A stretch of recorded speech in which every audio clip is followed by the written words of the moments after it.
Welcome to the latest episode of Payments Agenda. I'm thrilled to introduce our guest, Paul Foster, a seasoned professional with over 25 years experience in global corporations. Paul founded Crucial Compliance, a company dedicated to offering gambling compliance services.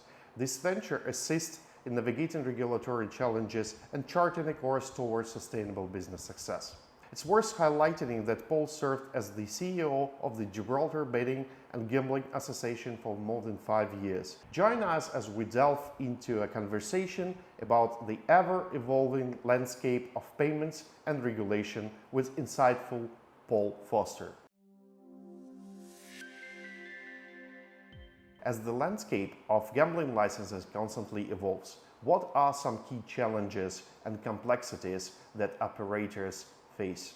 The big issue you've got is advice. So it's trying to understand the actual regulation, because the regulation is coming in thick and fast. And a lot of the regulation isn't based on other regulation or any other legislation. So you get the regulation, you've got to understand it, you've got to analyze it, and then you've got to do something because of the regulation. So it can be a very, very stressful period.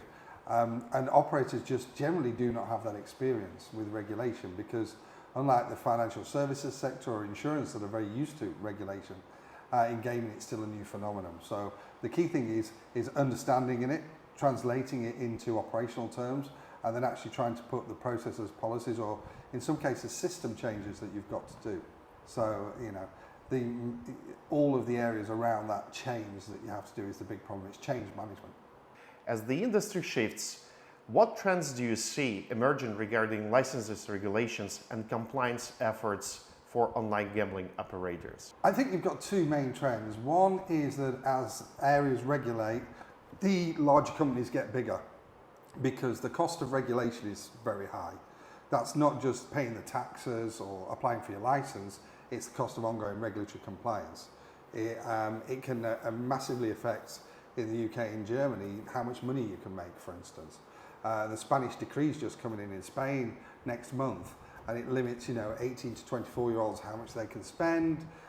So, financially, if you're a small operator, you're going to struggle in these markets. So the trends we're seeing is that it's the major operators are getting bigger, the likes of Entain, the likes of Flutter, BetMGM. These companies are getting bigger and bigger because they can afford regulation, they can afford the teams, they can afford to invest. Whereas the smaller operators, are scrabbling around for new markets. So what we've seen is them exiting traditional markets like the UK, like Germany. They're not entering into the US, but now they're looking at Africa.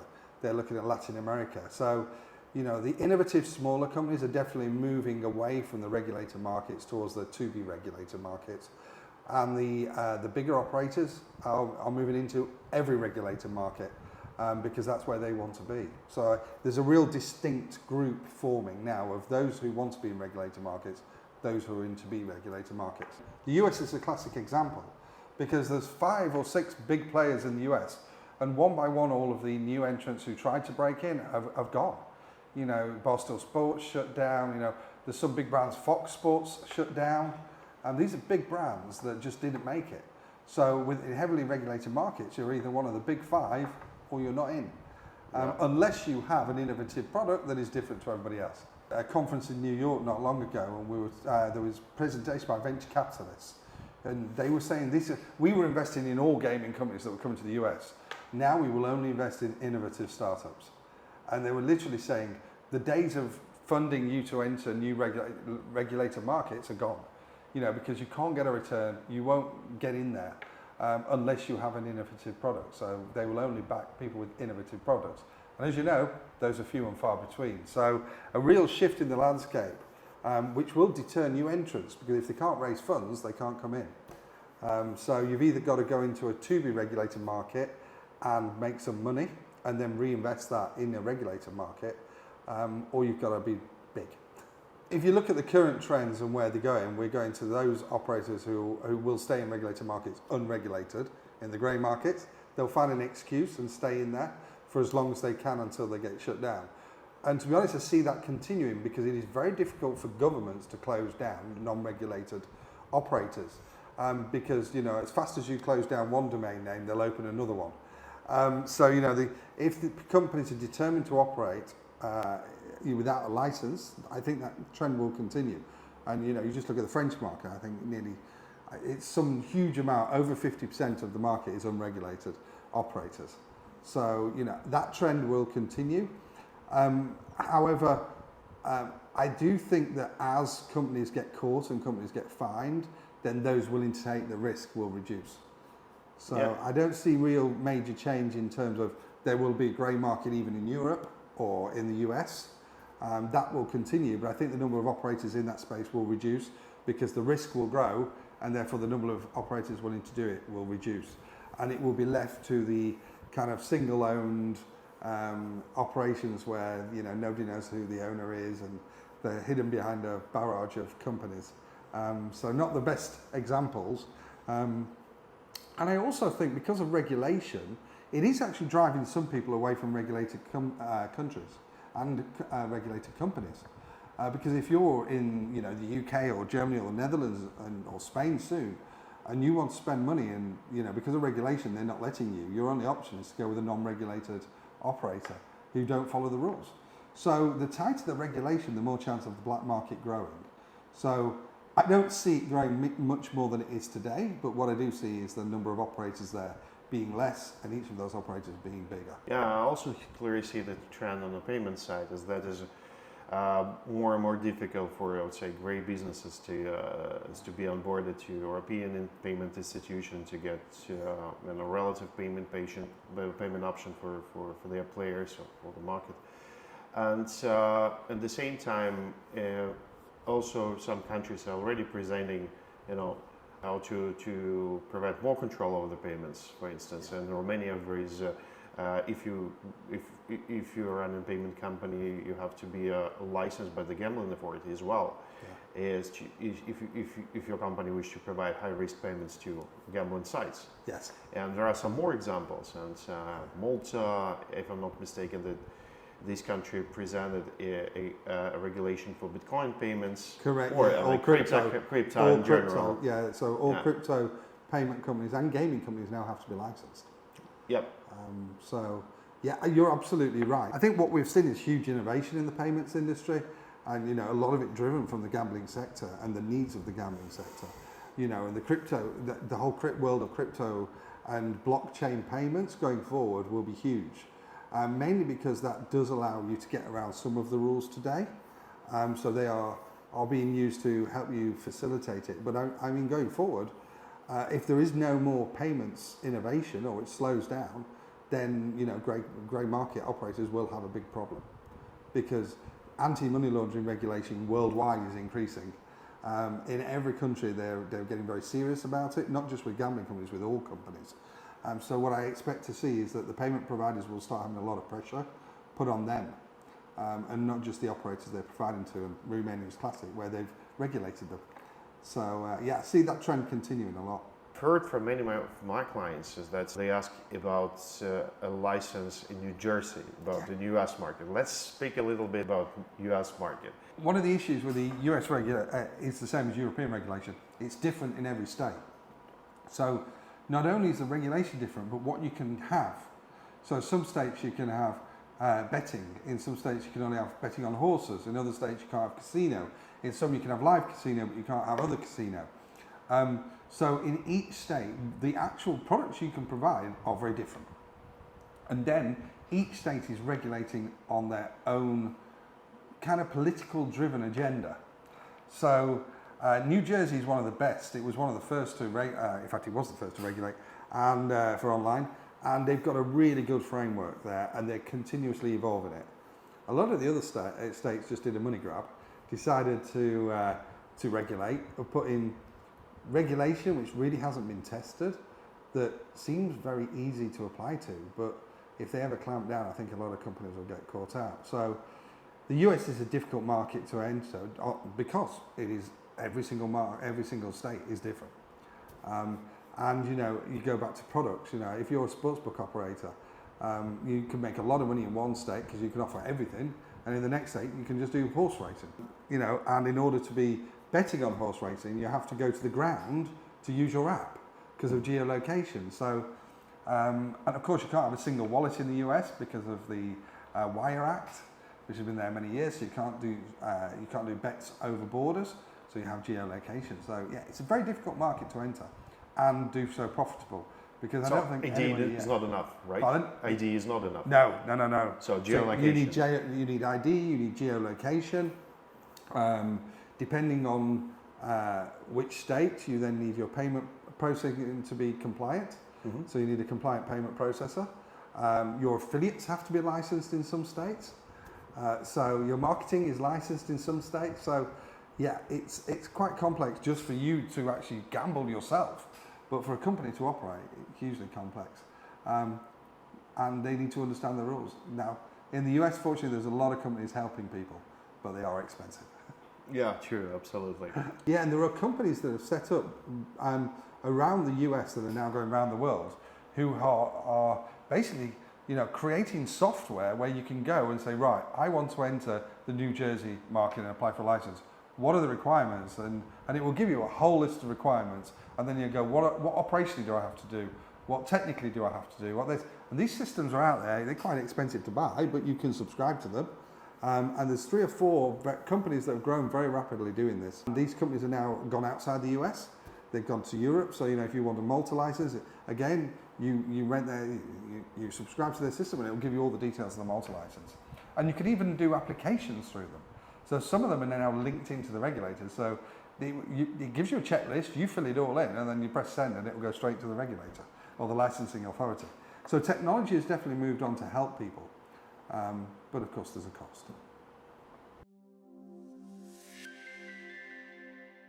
Curacao is a popular jurisdiction for gambling operators. Could you explain some upcoming compliance changes that will have occurred there?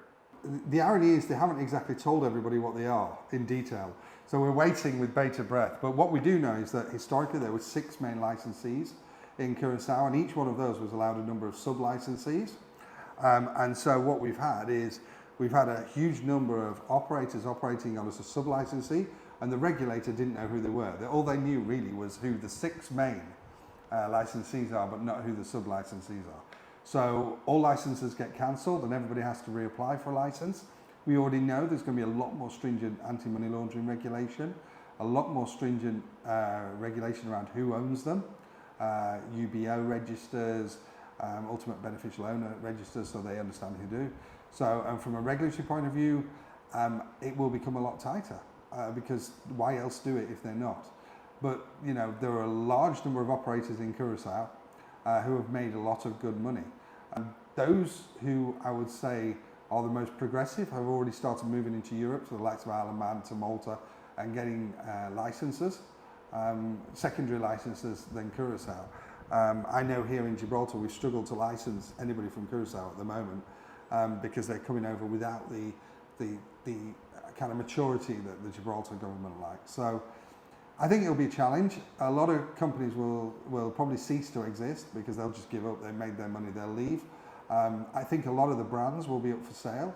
So opportunity if you're looking at entering the market.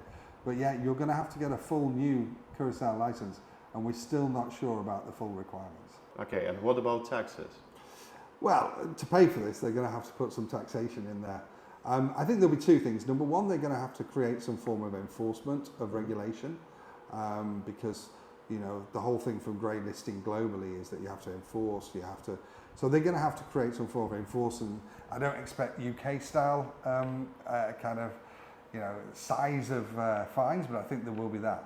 But again, secondly, you're going to have regulation. So if you've got enforcement, you're going to have to pay licensing fees, and licensing fees will go up. That stands to say. What we don't know is whether they're going to choose to say, well, we want the same amount of money but over more licenses, or whether they're going to say, well, this is an opportunity for us to get more money out of every license. But yeah, we expect to see an increase. Notable trend is that governments increasingly present their local licenses in various regions worldwide. With this in mind, many businesses in the gambling industry find themselves facing the challenges of determining whether pursuing these licenses will lead to success or not. Could you share your insights on how gambling operators can strategically evaluate the decision to obtain a local license in new jurisdiction. What factors should they consider to make informed choices in this complex landscape? It's got to be a cost-benefit analysis from the start, and it's not just a cost-benefit of what is the cost of the license, what is the cost of compliance. It's how much money can we make in this market. So if there's very strict advertising rules, if you're not already big enough in that market, you're going to struggle. If you go to Italy and you can't advertise, then that will affect. So cost-benefit of market entry, cost-benefit of operations, but also cost-benefit of changes to your technology. So if you are one of the big players, you control your own technology. So again, every time you make a change for regulatory purposes, you're not doing anything for the customer, because that's not customer facing, right? They don't care whether you've got this level of controls at the back end as required by regulation. They expect you to have it. So there is always that cost-benefit analysis for the operation of, if we enter this market, we may not be able to do any innovation to our clients on our sportsbook for the next 3 months. And that's what you're seeing. And you're seeing companies making concerted efforts not to enter markets. And a lot of the investor calls of the public companies is all about, why haven't you gone in that market? And it's generally cost-benefit analysis. It doesn't work for us.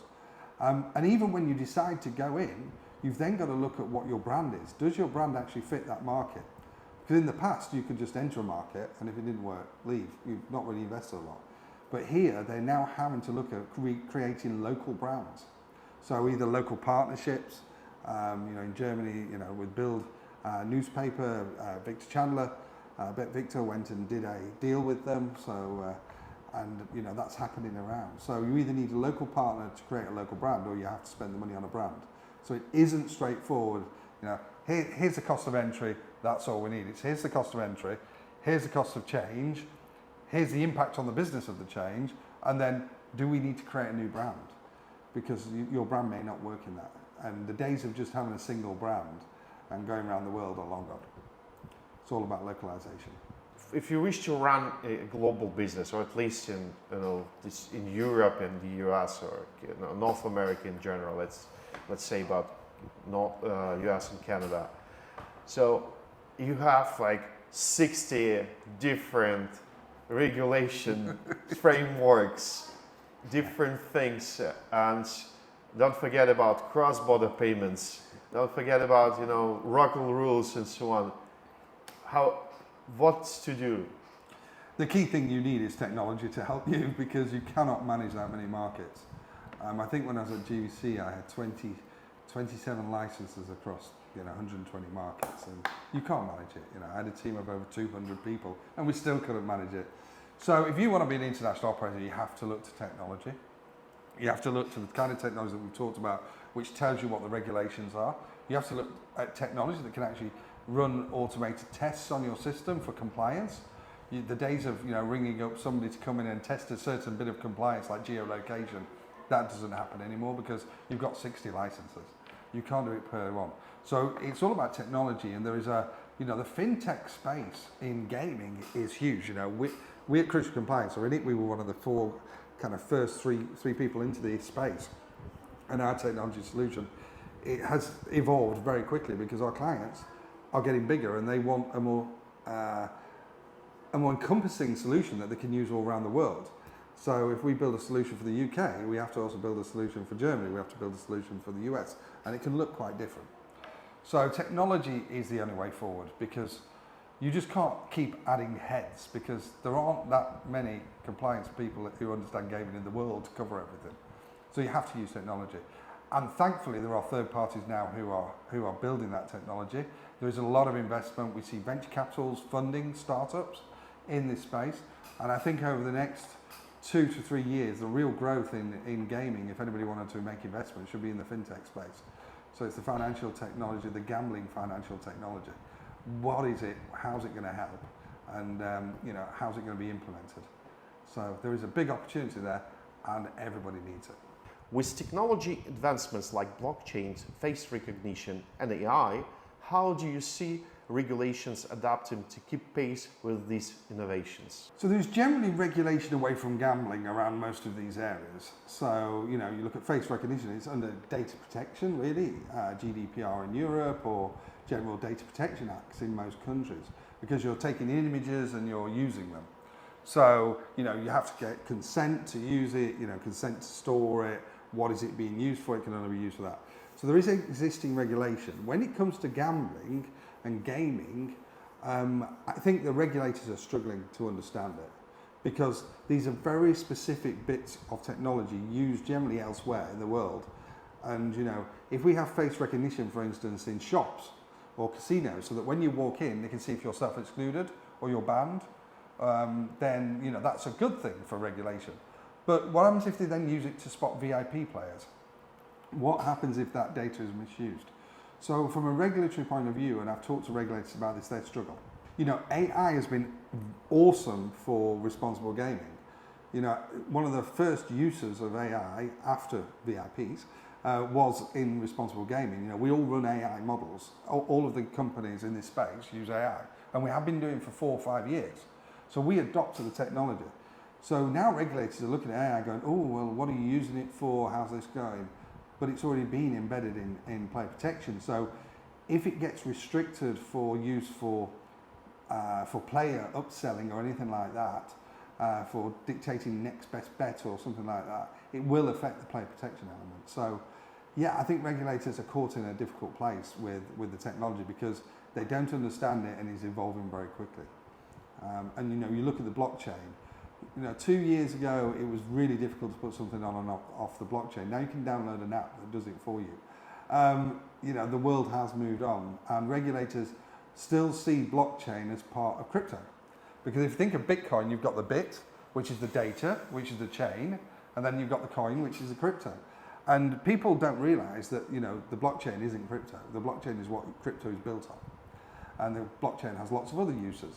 So when you go to regulators and you know, our system runs on a blockchain, not for every client, but some want it, and regulators go, oh, no, you're doing crypto.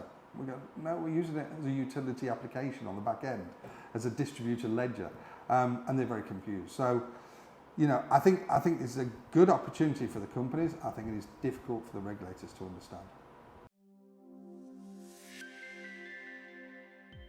Navigating gambling regulations can be intricate.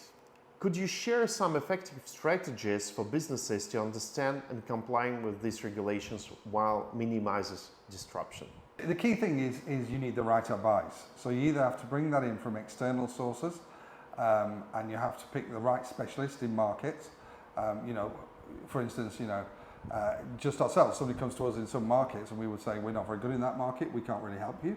But some operators, you know, who support don't do that. So find the right partner who knows the market you want to enter, and they can help you. Then you need the right quality of people. And that means what you can't do is go and get somebody from financial services or insurance and say, oh, it's compliance, it's fine. Go into gambling. They'll make a real mess of it and it will cost you a fortune. So again, you need to find from a very small pool a group of people to go in. So the first one is find the right people and find the right advice.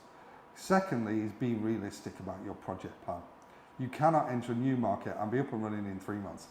It just isn't going to happen. So from cash flow to you know, your profit and loss, your accountants, your management accountants, they need to understand how long it's actually going to take. And the last one is you know, if you're going to enter a market, go to and talk to your either technology providers or your technology team. How much capability do they have to implement this regulation? You know, if you look at somewhere like Playtech, you know, I believe something like 80% of their development is just regulatory change now. So that's, you know, the Playtech platform really isn't evolving like it used to because all they're doing is new market changes and existing market changes. So again, it's a key thing that somebody has to ask someone, do we have the technology to be able to enter this market? Because that's where a lot of companies are falling down. They may be on a platform and they go, right, great, and they do all the work, get a license, and then go to the platform, right, we need to turn it on. The platform go, oh, we don't support that market. It's not cost effective. Yeah, you need to wait for the next 6 months till we do the next upgrade. So you've done all your money and spent it and got a license and you can't operate. So yeah, it's an effective, to put it bluntly, it's speak to technology, understand your technology requirements, get the right advice and bring the right people in. And they're often local people. What advice would you give to gambling operators looking to strike a balance between regulatory compliance and providing an enjoyable user experience?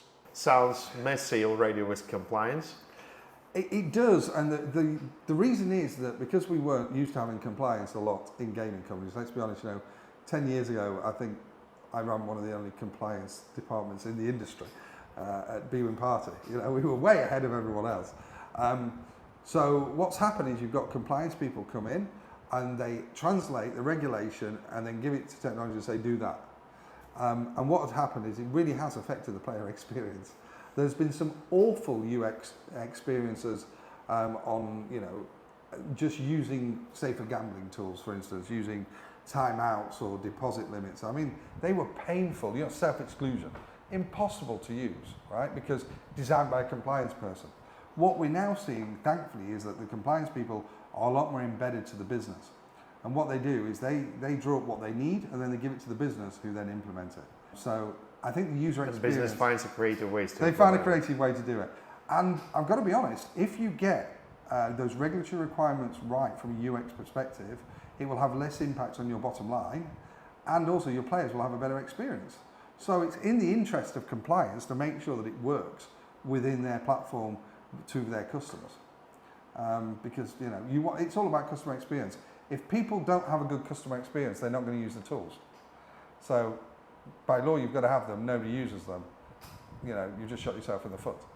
So yeah, that's what I see. A lot more trends of compliance being a lot closer to the UX team, being a lot closer to the platform team, to the product teams. Responsible gambling practices are a crucial component. How can operators integrate these practices into their compliance strategies effectively? So I think what they've got to look at is at their overall player protection strategy, because it isn't just responsible gaming, it's KYC, verification, are they over 18? What do we know about the player? What are their play styles? What is their player behavior? A lot of implementing these rules is using your existing tools and your existing processes to do a lot of it for you, so that you minimise again the impact on the player. And if you look at the US, there are very limited, player protection requirements, but there are a lot of things that can be classed under player protection that we do in Europe. So KYC, verification, doing 3 matches instead of 2 or 1, making sure that somebody's ID has a photo on it. All of these things actually help player protection. So it is important that you look at the wider functionality of everything within your business and come up with it. But if you just look at responsible gaming on its own, which we used to 5-6 years ago, it is very ineffective. As a standalone kind of strategy, it doesn't really work very well. And that is why the US has shied away from actually doing responsible gaming strategy, because they've seen that. They've seen that in the world, that it doesn't work. You have to tie your RG in with your anti-money laundering regulations, with your KYC, with your verification, with your affordability, with, all these things need to be tied with your behavioural monitoring, with your AI, and only then do you get a good level of player protection. So, in some cases, regulators are a bit, this needs to be integrated, we don't understand it all. In other markets, you've got regulators who've done it a lot better. So, don't you think that US is now ahead of this game because they started, recently, so they have no burden of the past. No legacy. Legacy. Yeah. So they can, just pick the best practices all around the world and then implement them. You would think so, but the problem with the US is nobody's making money. So when you're not making money, the last thing you want is compliance requirements on the top that make you less money. So I don't think until those big 5, 6 start making money, I think BetMGM came out and said in Q4 this year they're going to make a profit for the first time. They've been operating 5 years. Crikey, their losses must be well over $1 billion. You look at FanDuel and have they ever made any money? Don't think they have. So you've got to look at this and just accept reality, which they haven't made money. So although they don't have the legacy issues going back a long time, they still have the issues of profitability, and as long as they have profitability issues, they aren't going to put regulation in. They're not going to self-regulate, let's put it that way, unless the regulators want to. So they're in a good position, but there is no push for self-regulation in the US because nobody's making money. I think the simple fact is, at the moment, it's the cost per acquisition, because the big players came in and just bought the market. As that cost per acquisition comes down, profitability goes up. So that's what I see happening. I don't see anything else changing. It's the acquisition costs and retention costs that are killing the US market, as well as the advertising. You know, in most, if you look at it, Europe, you have to advertise in each country. In the States, you have to advertise in each state. There's very few programs that you can go on. The Super Bowl will be one, where everybody's watching at the same time in the right place. So, yeah, I think it will come in the US, and I think they've got a good opportunity, but they will struggle for the foreseeable future because of the cost of acquisition. And, you know, that's why there'll only be 4 or 5 big players. The good news is those 4 or 5 players are very good at player protection everywhere else in the world. So I think once they get profitable, they will bring in player protection rules, because not only is the cost per acquisition, as the cost per acquisition goes down, it will encourage new entrants in the market, but if there's a high burden of compliance, it reduces the attractiveness of the market. So, you know, do I think the big players will do self-regulation once they're profitable? Yeah, I do, to keep new entrants out. Do you know the numbers? I mean, like, what is the cost of acquisition of new player, for example, in New Jersey? One recent study I saw was over $1,000 per person. $1,000. Yeah, that's extremely high. Yes, yeah. I think, you know, average in Europe is 150 euros. Yeah. It's something in the middle in Australia. Yeah. It's about 350. Yeah, about 350. Yeah, and Asia's dropped a lot. Asia's quite cheap now. Yeah, it's just extremely high. And, you know, I remember when the companies were putting out their cost per acquisition, and we saw them go up, and I saw them hit 350, 450, 500. And I'm thinking, there's only one person making money here, and that's the affiliate. And there must be a lot of very happy affiliates. So they're absolutely happy. Yeah, and I presume most of them are driving Ferraris and have beach houses now in California, in Malibu. So, you know, the affiliates have done very well, but, you know, the cost per acquisition is going to drop. And hopefully, you know, the days of 1,000 or around 1,000 are long gone. You know, it needs to get back to about $250 for a viable long-term market. Can you provide an example of a compliance challenge your team at Crucial Compliance successfully helped a gambling operator overcome? What were the key takeaways from that experience? So one thing we really focused on very early on was actually using regulation and compliance as a tool for communicating with players. And we were opening communication channels that previously weren't open. So, you know, the only communication you would get is a bet offer or a promotion or this. You didn't get anything useful, so it just went into spam, and then every so often you check it and go, oh, I'll use that one. What we've done is work with the operators to actually use player protection as a means of communicating better with their customers. So, for instance, you know, we've helped people rewrite their comp. So, when you join a company, it's, hey, thanks for joining company ABC. We're so happy you've chose us, and you've already clicked on your welcome offer. That's brilliant. We hope you're going to enjoy playing. Just to let you know, we have a responsible gaming tools here. We want you to play responsibly. Okay? So it's kind of, hey, here's your bonus, get playing, but, you know, just be aware. And then over the next few months, what they will get is not a stream, but on a regular basis, they will get a reminder that we want you to play great. So we will look at our behavioural monitoring, and we'll see when someone starts depositing more. So we go with positive communication, which is, thank you for spending more with us. We really appreciate your loyalty. Hopefully, everything is okay in your life and nothing has changed. If you feel you are spending too much, you can click on our P&L page and see how much you're losing or winning. If then you see a problem, please click here and set a deposit limit. So again, it's about positive messages. It's not the messages we were doing 5 years ago, which was, we think you're a problem gambler, please self-exclude. Which, you know, we really did send those messages out. And looking back, it was just terrible. So it's not about telling a customer what to do, it's about taking them on a journey. It's about nudging them in the right direction.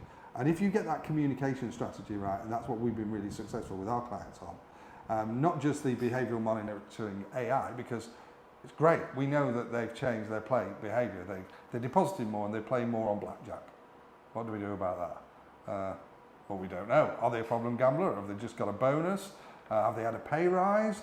Have they lost their job and have got more time? You just don't know anything about it. So what you've got to do is communicate that you do know, in the hope that you trigger that they know, because some people just spend more and more and never realise, until they run out of money. So you hope they trigger, and then they feel kind of loved by their brand because their brand is trying to help them. So it's about positive communication and taking the player on a journey, and not being prescriptive and rude and telling them they're a problem gambler, because you don't know whether they are. Nobody does, until it's too late. So so the main thing we've been helping our customers with is when to communicate, how to communicate, and what to communicate. That's all.